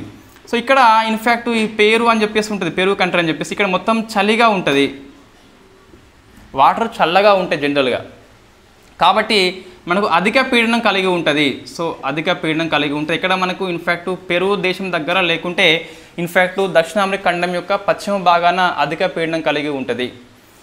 నెక్స్ట్ ఇది ఆస్ట్రేలియా తీసుకున్నట్లయితే ఇక్కడ వెచ్చగా, ఇన్ఫ్యాక్ట్ ఈ మనకు గాలి అనేది ఎలా ప్రయాణం చేస్తుంది, పవనం అనేది అధిక పీడనం నుంచి అల్పపీడనం వైపు ప్రయాణం చేస్తుంది. సో ఇదంతా ఇన్ఫ్యాక్ట్ ఇదేమో భూమధ్య రేఖ అండి, ఇది భూమధ్య రేఖ అని చెప్పేసి పిలుస్తున్నాం. సో ఇప్పుడు ఏమైంది మనకు ఇక్కడ ఈ వీటిని మనము వ్యాపార పవనాలు అని చెప్పేసి పిలుస్తున్నాం. బ్రీఫ్గా చెప్పేస్తున్నా. సో వ్యాపార పవనాలు అనేవి ఇక్కడ నుంచి ఇట్లా వస్తున్నాయి. ఇటు వచ్చే క్రమంలో ఏమవుతుంది అంటే ఈ చల్లని నీరు అనేది భూమధ్య రేఖ గుండా ప్రవాహం చేస్తుంది కాబట్టి సో వేడిగా మారిపోతుంది. ఎందుకోసం మనకు వచ్చేది ఈ ఎర్త్క్వేక్ లైన్ కాబట్టి, సో మనకు ఈక్వేటర్ కాబట్టి ఇట్లా మనకు వచ్చేటప్పుడు సో మన తూర్పు నుంచి పడమరకే ఈ వ్యాపార పవనాల యొక్క దిశ అనేది జనరల్గా ఉంటుంది. సో తూర్పు నుంచి పడమరకే ఉంటుంది. ఇట్లా వచ్చినప్పుడు ఏమవుతుంది అంటే ఈ టెంపరేచర్ పెరిగిపోయి సో ఇన్ఫ్యాక్ట్ వేడెక్కిన గాలి ఏమవుతుంది, పైకి లేసి చల్లబడి మేఘంగా మారిపోతుంది, వర్షం పడుతుంది. సో ఇది మన జనరల్ కండిషన్లో, నార్మల్ కండిషన్లో చూస్తే గిట్ట దక్షిణ అమెరికా నుంచి అధిక పీడనం నుంచి సో ఆస్ట్రేలియా వైపు, ఇండోనేషియా వైపు, ఇండియా వైపు వస్తుంది. వచ్చే క్రమంలో నీరు అనేది వేడెక్కి మనకు ఇన్ఫ్యాక్ట్ ఆ టెంపరేచర్ పెరిగిపోయి ఆ గాలి, వేడెక్కిన గాలి బయటకు పైకి లేసి చల్లబడుతుంది కాబట్టి మేఘంగా ఏర్పడి వర్షాలు కురుస్తాయి మనకు. అదే ప్రాంతంలో ఇక్కడ వర్షాలు వస్తాయి కదా, ఇక్కడ చూస్తే మనకు చలిగా ఉంది కాబట్టి ఇన్ఫ్యాక్ట్ ఇక్కడ గాలి అనేది ఏమైంది, ఆ వాటర్ అనేది వెళ్ళిపోయింది కదా, ఇక్కడ ఖాళీ ప్రాంతం వస్తుంది కాబట్టి ఈ చల్లని నీరు పైకి లేస్తుంది. ఆ లేచే క్రమంలో కొన్ని పోషకాలను తీసుకుపోతుంది. ఆ పోషకాలు అనేవి ఫిష్కి చాలా న్యూట్రిషన్ ఎక్కువ కలిగి ఉంటుందట. కాబట్టి ఈ ప్రాంతం మనకి చూస్తే ప్రపంచంలోనే మనకి ఇన్ఫ్యాక్ట్ ఏంటిది, ఫిషింగ్ ఎక్కువ కలిగి ఉంటుంది. సో మనకి ఇక్కడ లాభం ఉంది, ఇక్కడ లాభం ఉంది. జనరల్ కండిషన్ లోపల మనకి వర్షం వస్తుంది, సో వాళ్ళకి ఫిషింగ్ అయితే సౌకర్యం కల్పిస్తున్నాం మనము. ఇది నార్మల్గా జరిగే ప్రక్రియ అండి, ఎప్పుడు మనకు జరిగిపోతుంది. కొన్నిసార్లు ఏమవుతుందంటే ఈ నార్మల్ కాస్త అబ్నార్మల్గా మారిపోతుంది. ఈ వ్యాపార పవనాలు మనకి ఆ ట్రేడ్ వేవ్స్ ఏవైతే ఉన్నాయో అవి తూర్పు నుంచి పశ్చిమ వైపే రావాలి జనరల్గా. ఇప్పుడు జనరల్గా మనకి ఈ స్లోప్ ఇట్లా ఉన్నప్పుడు మెల్లగా వస్తుంది కదా, ఎక్కువైంది అనుకోండి ఫాస్ట్గా పడిపోతుంది కదా. ఇది మరింత వేగంగా వచ్చినప్పుడు ఏమవుతుంది అంటే ఎక్కువ వర్షాలు కురిస్తే మనం దీన్ని లానినో అని చెప్పేసి పిలుస్తున్నాం.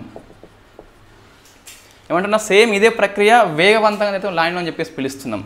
సో ఇన్ఫ్యాక్ట్ ఇటువైపు కాకుండా కొన్ని అబ్నార్మల్ జరిగినప్పుడు సో పవనాలు ఇటువైపు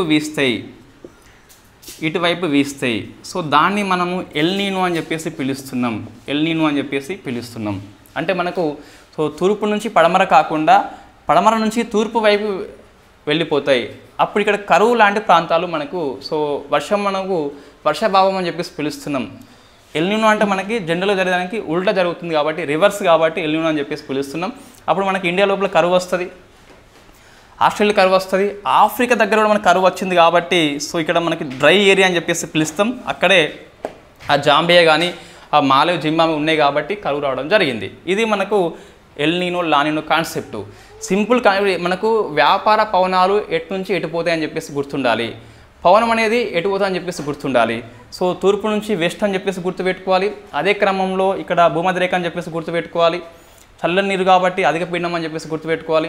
అధిక పీడనం నుంచి అల్పపీడనం వైపు వస్తుంది కాబట్టి వేడి ఉంటుంది కాబట్టి సో వేడెక్కిన గాలి పైకి లేచి చల్లబడి మనకి ఇన్ఫ్యాక్ట్ మేఘంగా వస్తుంది కాబట్టి వర్షం కురుస్తుంది. ఇది నార్మల్ జరిగే కండిషన్, ఎవ్రీ ఇయర్ జరిగిపోతుంది. కొన్నిసార్లు ఏమవుతుందంటే ఇట్లా రాకుండా అటువైపు వెళ్ళిపోతుంది కాబట్టి దాన్ని ఎల్నినో అని చెప్పేసి పిలుస్తాం. కరువు అయితే మనకి వస్తుంది, రైట్. ఇంకా ఇక్కడ కొన్ని కీవర్డ్స్ మనకి వస్తుంది అన్నట్టు. ఇదంతా మనకి ఎక్కడ జరుగుతుంది అంటే ఇది ఏంటిది ఇదంతా అంటే సో పసిఫిక్ సీలో మాత్రం జరుగుతుంది. సో దక్షిణ అమెరికా, ఉత్తర అమెరికా, ఆస్ట్రేలియా, ఇండియా కాదు ఆసియాల మధ్య ఈ పసిఫిక్ సీ ఉంటాయి, ఇక్కడ మనకు జరిగిపోతుంది కాబట్టి దీన్ని పసిఫిక్ అని చెప్పేసి పిలుస్తాం, రైట్. అయితే ఈ ప్రశ్న మనకు వస్తుందండి. ఎల్నినో అంటే ఇన్ఫ్యాక్ట్ స్పానిష్ భాషలో మనకి బాల యేసు అని చెప్పేసి అర్థం వస్తుంది, లేదా లిటిల్ బాయ్ అని చెప్పేసి వస్తుంది. ఎందుకు బాల యేసు అంటున్నామంటే ఇక్కడ ఈ పెరు కంట్రీ లోపల డిసెంబర్ మాసం లోపల మనకు ఒక వ్యక్తి పోయినప్పుడు ఇన్ఫ్యాక్ట్ ఏది ఎప్పుడు మనకు జరిగే ఫిషింగ్ కాకుండా ఎల్నినో వచ్చింది కాబట్టి ఎల్నినో అనేది డిసెంబర్ మాసంలో ఉచ్చ స్థితికి వెళ్ళిపోతుంది, హైయెస్ట్ వెళ్ళిపోతుంది కాబట్టి మనము దీన్ని డిసెంబర్ లోపల యేసుక్రీస్తు జన్మించింది కాబట్టి బాల యేసు అని చెప్పేసి పిలుస్తున్నాము. స్పానిష్ భాషలో లిటిల్ బాయ్ అని చెప్పేసి పిలుస్తున్నాం. బాల యేసు అని చెప్పేసి ఎందుకు వస్తుంది అంటే ఈ ఎల్నినో అనేది డిసెంబర్ మాసం లోపలనే ఉచ్చ స్థితికి వెళ్ళిపోతుంది కాబట్టి సో బాల యేసు అని చెప్పేసి అర్థం వస్తుంది. మళ్ళీ లానినో అంటే మనకి సో లిటిల్ గల్ అని చెప్పేసి పిలుస్తాం. ఇక్కడ లిటిల్ బాయ్కి అపోజిట్ లిటిల్ గల్ అని చెప్పేసి ఉంది కదా, బాల యేసు దేవుడు కాదు, ఇక్కడ మనకి అమ్మాయికి దేవత లేదు ఇక్కడ. సో అది మనం కన్ఫ్యూజ్ కావద్దు. లిటిల్ బాయ్కి లిటిల్ గర్ల్ అపోజిట్, ఓకే. బాల యేసుకి ఇక్కడ బాల దేవత లాంటి ఇక్కడ ఏమీ లేదు. బాల యేసు అని చెప్పేసి ఎందుకు పిలుస్తామంటే డిసెంబర్ లోపల ఎల్నినో యొక్క ఎఫెక్ట్ ఎక్కువ ఉంటుంది కాబట్టి సో క్రీస్తు పుట్టిన డిసెంబర్ లోపలనే కాబట్టి అలా దీన్ని కంపేర్ చేస్తూ మనం వర్ణిస్తాము, రైట్. ఇది మనము లానినో ఎల్నినో అని చెప్పేసి మరి ఎలా మనకి ఇండియా లోపల ఏది ఎక్కువ మనకి అనుకూలం అంటే లానినో అని చెప్పేసి అనుకూలం. ఎందుకోసం అంటే సో వర్షాలు ఎక్కువ కురుస్తాయి కాబట్టి మనకి అనుకూలంగా ఉంటుంది. నార్మల్ జరిగేది వేగంగా వస్తే దాన్ని లానినో అని చెప్పేసి పిలుస్తాం, అంతే సింపుల్గా. దిశ మారదు కానీ వేగంగా జరిగిపోతుంది, రైట్. ఇంక ఇక్కడ దీన్ని ఎలా మనం గుర్తుపెట్టుకోవచ్చు అంటే సో లానినో అంటే ఎక్కువ వర్షం కురుస్తుందిగా, సో ఎక్కువ మన బయట ఏడ్చేది అమ్మాయిలే కాబట్టి సో లిటిల్ గర్ల్ అని చెప్పేసి అలా మనం గుర్తుపెట్టుకోవచ్చు. సో అబ్బాయిలు ఎక్కువ ఏడ్చరు కాబట్టి సో ఈ ఎల్నినో లోపల మనకి వర్షాలు రావు అని చెప్పేసి కరువు ఉంటుంది అని చెప్పేసి మొత్తం డ్రై అయిపోతుంది అని చెప్పేసి అలా గుర్తుపెట్టుకోవచ్చు. సో నెక్స్ట్ మనకి ఇక్కడ ఏముంది 16 చూస్తే జింబాబే లోపల మనము ఎమర్జెన్సీ అయితే విధించినము, విపత్తు అయితే విధించినము. నెక్స్ట్ ఇంకా మిగతా అంతా ఈజీగానే ఉన్నది. సో ఒక 3 క్వశ్చన్స్ మాత్రమే మనకి వార్తల్లో ఉన్నాయి. గవర్నమెంట్ పాలసీ చూస్తే so my central government health scheme portal అని చెప్పేసి ఒక పోర్టల్ పనిచేస్తుంది. సెంట్రల్ గవర్నమెంట్ యొక్క హెల్త్ స్కీమ్ని ఇది అందుబాటులోకి తీసుకొస్తుంది, సమాచారాన్ని అందరికీ అందుబాటులో ఉంచుతుంది. సో వన్ ఆఫ్ ద ఏంటి ప్లాట్ఫామ్ అని చెప్పేసి పిలుస్తున్నాం. దీన్ని national informatics centre Himachal Pradesh, దాంతోపాటు ఎన్ఐసి హెల్త్ టీమ్ అని చెప్పేసి 2 కలిపి సంయుక్తంగా ఈ వెబ్ ప్లాట్ఫామ్ని రూపొందించాలని చెప్పేసి గుర్తుపెట్టుకోవాలి. చిన్న ఫ్యాక్ట్ క్వశ్చన్ అది. నెక్స్ట్ ఒక రిపోర్ట్ వార్తల్లో ఉంది, ఫోర్బ్స్ జాబితా. సో ధనవంతులు ఎవరని చెప్పేసి ప్రపంచంలో గుర్తుపెట్టుకోవాలి. బెర్నార్డ్ అర్నాల్డ్ అని చెప్పేసి, సెకండ్ ఎలన్ మస్క్ అని చెప్పేసి, మన ఇండియా నుంచి చూస్తే ముఖేష్ అంబానీ 9th ప్లేస్ అని చెప్పేసి గుర్తుపెట్టుకోవాలి. ఇండియాలో ఎవరు అంటే సో ముఖేష్ అంబానీ ఫస్ట్ ఉన్నాడు, ఆదాని సెకండ్ అని చెప్పేసి, సో 4th నెంబర్ సావిత్రి అని చెప్పేసి, సో ఆమె అమ్మాయిల్లో ఫస్ట్ అని చెప్పేసి చూసుకోవాలి. ఇండియా అనేది సో ప్రపంచవ్యాప్తంగా చూస్తే గిట్ట ఫస్ట్ అమెరికా అని చెప్పేసి ఉన్నది, సెకండ్ చైనా అని చెప్పేసి, థర్డ్ అయితే ఇండియా అని చెప్పేసి ఉన్నది. దేశాల వారీగా మనకి ఇండియా థర్డ్ ప్లేస్ అని చెప్పేసి చూసుకోవాలి. తెలంగాణ చూస్తే మనకి 2 ఆర్టికల్స్ మాత్రమే ఉన్నాయి. ఇది ఫోర్బ్స్ జాబితా, మొన్న మనకి బ్లూంబర్గ్ జాబితా ఉన్నది. ఆ 2 జాబితా సేమ్ ఉన్నాయి కాబట్టి పెద్దగా అది అవసరం లేదు, ఎగ్జామ్లో రాదు. రిపోర్ట్స్ కదా, 70 మనకి రిపోర్ట్స్ అని చెప్పేసి ఇది స్కిప్ చేయవచ్చులేండి. ఈ ఐటమ్ తెలంగాణ అని చెప్పేసి ఒక 2 ఆర్టికల్స్ మనకు ఉన్నాయి. ఒకటి చూస్తే ఆస్తి పన్ను వసూలు చూస్తే first rank goes to Sircilla అని చెప్పేసి ఉన్నది మున్సిపాలిటీ లోపల, last rank goes to Zaheerabad అని చెప్పేసి ఉన్నది. సో ఆస్తి పన్ను వసూలు విషయంలో ఫస్ట్ ర్యాంక్ సిరిసిల్ల అని చెప్పేసి, లాస్ట్ ర్యాంక్ జహీరాబాద్ అని చెప్పేసి ఉన్నది. సో ఫస్ట్ 3 రాష్ట్రాలు, ఫస్ట్ 3 మున్సిపాలిటీ చూస్తే గిట్ట సిరిసిల్ల, ఇల్లందుల, హుజరాబాద్ అని చెప్పేసి ఉన్నాయి మనకు. Right, okay. ఇంకోటి మన వార్తల్లో ఇటీవల Indian institution of chemical technology Hyderabad అని చెప్పేసి వార్తల్లో వస్తుంది. మొత్తం మన 3 సార్లు వార్తల్లో వచ్చింది. ఫస్ట్ చూస్తే కోళ్ళ వ్యర్థాలతోని బయోప్లాస్టిక్ తయారీ అని చెప్పేసి ఉన్నది, వ్యవసాయ వ్యర్థాలతోని బయోపాలిమర్లు అని చెప్పేసి ఉన్నది, ఇంకోటి కృత్రిమ ఆకుతోని హైడ్రోజన్ అని చెప్పేసి మనం డిస్కస్ చేసి ఉన్నాము. ఇవి 3 కూడా వార్తల్లో వచ్చిన ఐఐసిటి హైదరాబాద్ అంశాలు. సో ఐఐసిటి హైదరాబాద్ అంశాలు 19 చూస్తే ఇన్ఫ్యాక్ట్ ఏంటి మనకి అంటే ఆస్తి పన్ను మున్సిపాలిటీ వారిగా ర్యాంక్ అని చెప్పేసి ఉన్నది. సో ఈ 19 ఆర్టికల్స్ లోపల ఈ రిపోర్ట్స్ మీరు ఏదైతే ఇంపార్టెంట్ అనుకుంటున్నామో ఫోర్బ్స్ జాబితా అని చెప్పేసి ప్రశ్న దాదాపు రాదులేండి అది. సో అది కాకుండా మిగతా 18లో ఏ ఒకటి మనం స్కిప్ చేయలేము, కంపల్సరీ అన్నీ గుర్తుపెట్టుకోవాలి. డిఎస్సి వాళ్ళు కూడా ఇవన్నీ ఫేమస్ అయ్యి కంపల్సరీ, దానిలో అది ఇది అని చెప్పేసి ఏం లేదు. మీరు ఏప్రిల్ మాసంలో ఉన్నారు అంటే డిఎస్సి ఎగ్జామ్ జూలైలో అనుకుంటే మొత్తం మీద ఏప్రిల్, మే, జూన్ గరిష్టంగా ప్రతి అంశం చదువుకోవాల్సిందే. ఇంకా డిఎస్సి ఇది అవసరం అట్లా అంటే ఏమీ ఉండదు. రైట్, కాకుంటే జిఎస్ పాయింట్స్ని స్కిప్ చేయండి సరిపోతుంది. ఫస్ట్ ఏంటి మనకి మన్మోహన్ సింగ్ వార్తల్లో వచ్చినాడు, ఇది మనం స్కిప్ చేయలేము. 33 ఇయర్స్ అని చెప్పేసి అస్సాం, రాజస్థాన్ అని చెప్పేసి గుర్తుపెట్టుకోవాలి. సెకండ్, ఇది బొగ్గు మనకి తొలిసారిగా 1 బిలియన్ టన్స్ యొక్క మార్క్ని అచీవ్మెంట్ అయింది కాబట్టి it is a mile stone కాబట్టి గుర్తుపెట్టుకోవాలి. క్రూడ్ ఆయిల్ అనేది వాణిజ్యపరంగా వెరీ ఫస్ట్ టైం కాబట్టి కర్ణాటకలో ఇన్ఫాక్ట్ పాడూరు ప్రాంతం పేరు అని చెప్పేసి గుర్తుపెట్టుకోవాలి. 2.5 అని చెప్పేసి గుర్తుపెట్టుకోవాలి. సో దశ 1, 2 అని చెప్పేసి మన 2 మనకు కనిపిస్తున్నాయి. దశ 1 లోపల మొత్తం మనం 3 ఉన్నాయి ఆల్రెడీ, మంగళూరు అని చెప్పేసి, పాడూరు 1 అని చెప్పేసి, విశాఖ అని చెప్పేసి ఉంటుంది. దశ 2లో మొత్తం 6.5 మిలియన్ టన్స్ అని చెప్పేసి చూస్తే 2.5 పాడూరు 2లో మనం స్టార్ట్ చేసుకున్నాం. ఇంకోటి 4 మిలియన్ టన్స్ అని చెప్పేసి ఒడిషా లోపల చండికేల్ అని చెప్పేసి ఉంటుంది. సముద్రం ఏంటి సముద్రం మనకి ఇది రైట్, నార్త్ వెస్టర్న్ వాళ్ళు భూమి లోపల ఈ మాంటెల్ దగ్గర దీన్ని వెరీ ఫస్ట్ టైం గుర్తించారని చెప్పేసి చూసుకోవాలి. ఫస్ట్ టైం కాబట్టి ప్రశ్న వస్తుంది, మాంటెల్ లోపల అని చెప్పి 700 km లోతులో అని చెప్పేసి చూసుకోవాలి. నెక్స్ట్ ఈ బాల్కో అనేది చూస్తే వేదాంత కంపెనీ భారతదేశంలో అల్యూమినియం విషయంలో ఏఎస్ఐ సర్టిఫికేట్ పొందిన ఫస్ట్ కంపెనీ కాబట్టి ప్రశ్న వస్తే మనకి రావచ్చు. ప్రతూష్ టెలిస్కోప్ అది విశ్వం యొక్క అధ్యయనం కోసం అని చెప్పేసి ఇస్రో, రామన్ రీసెర్చ్ వాళ్ళు దీన్ని తయారు చేస్తున్నారు. నెక్స్ట్ కోఆర్డినేట్ లూనార్ టైం అని చెప్పేసి నాసా 2026 నాటికి చంద్రుని యొక్క టైంని కనుక్కోవాలని చెప్పేసి తీసుకొచ్చింది. అగ్ని ప్రేమ అని చెప్పేసి ఒడిషా లోపల ఈ అబ్దుల్ కలాం దీవులో డిఆర్డిఓ ప్రయోగం చేసిందని చెప్పేసి గుర్తుపెట్టుకోవాలి. సో ఇన్ఫ్యాక్ట్ అది మీడియం అని చెప్పేసి, సర్ఫేస్ టు సర్ఫేస్ అని చెప్పేసి, 2 స్టేజ్ అని చెప్పేసి గుర్తుపెట్టుకోవాలి. నెక్స్కార్ 19, సో ఇండియాలో వెరీ ఫస్ట్ టైం కార్టిసిల్ థెరపీ అని చెప్పేసి నెక్స్కార్ 19ని ఇమ్యూనో యాక్ట్ అని చెప్పేసి అది రూపొందించింది ఐఐటి బాంబే యొక్క ఇంక్యుబేటర్ కంపెనీ అని చెప్పేసి పిలుస్తాం. నెక్స్ట్ సారాహు అని చెప్పేసి WHO యొక్క గ్లోబల్ హెల్త్ ప్రమోటర్ అని చెప్పేసి గుర్తుపెట్టుకోవాలి. సోరా వేరు, సనా వేరు. నెక్స్ట్ మనకి ఆప్టీ డ్రాప్ అని చెప్పేసి సో సింగిల్ సెల్ అధ్యయనం కోసం అని చెప్పేసి దీన్ని C camp plus IIT Madras వాళ్ళు దీన్ని డెవలప్మెంట్ చేస్తే బిరాకు, డిఎస్టి, ఎంహెచ్ హార్డీ వాళ్ళు హెల్ప్ చేస్తారు. నెక్స్ట్ ఏంటిది సో ఏజీఈఎల్ అంటే మనకి ఆదాని సంస్థ 10,000 megawatts very first time achievement అయింది కాబట్టి గుర్తుపెట్టుకోవాలి.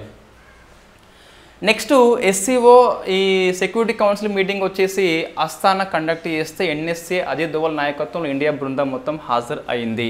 పాలస్తీనా అనేది సో మరొకసారి సభ్యత్వం కోసం అప్లై చేసుకున్నదని చెప్పేసి చూసుకోవాలి. 2011లో అప్లై చేసింది, దీన్ని ఫార్వర్డ్ చేయడం జరిగింది. మేబీ 2-3 రోజుల్లో ఓటింగ్కి వస్తుంది. యూఎస్ఏ కంపల్సరీగా ఇన్ఫ్యాక్ట్ వీటో పవర్ని ఉపయోగించుకొని దాన్ని రద్దు చేసి పడిస్తుంది. ఉక్రెయిన్ సైనిక నిర్బంధ శిక్షణ అని చెప్పేసి వయస్సు తగ్గింపు 27 ఇయర్స్ నుంచి 25 అని చెప్పేసి చూసుకోవాలి. జింబాబ్వేలో మనకి నేషనల్ ఎమర్జెన్సీ అని చెప్పేసి కరువు కారణంగా అని చెప్పేసి ఎల్నినో అని చెప్పేసి చూసుకోవాలి. నెక్స్ట్ ఎల్నినో సింపుల్గా మనకి ఏం లేదు, కరువు ప్రాంతము, ఎల్నినో, లానినో, వర్షం ఎక్కువ వస్తుంది అని చెప్పేసి లిటిల్ గర్ల్ లిటిల్ బాయ్ అని చెప్పేసి చూసుకోవాలి. జస్ట్ ఇక్కడ వ్యాపార పవనాలు ఈస్ట్ నుంచి వెస్ట్కి వస్తే సాధారణంగా చూస్తే ఎల్నినో లోపల వెస్ట్ నుంచి ఈస్ట్కి వెళ్ళిపోతుంది. సో ఇది మనకి తెలంగాణ వాళ్ళకి ఇవి రెండు మనకి వార్తలు ఉన్నాయి. రిపోర్ట్స్ నా స్కిప్ చేయండి, పెద్దగా అవసరం లేదు. సో ఇది మన కరెంట్ అఫైర్స్. ఈ 19 అంశాలలో రిపోర్ట్ కాకుండా 18 అంశాలు ఎగ్జామ్లో వచ్చేందుకు కంపల్సరీ అర్హత కలిగి ఉన్నది. ఏమన్నా కలిగి లేకుంటే మీరు ఆన్సర్ చేయండి. Thank you very much.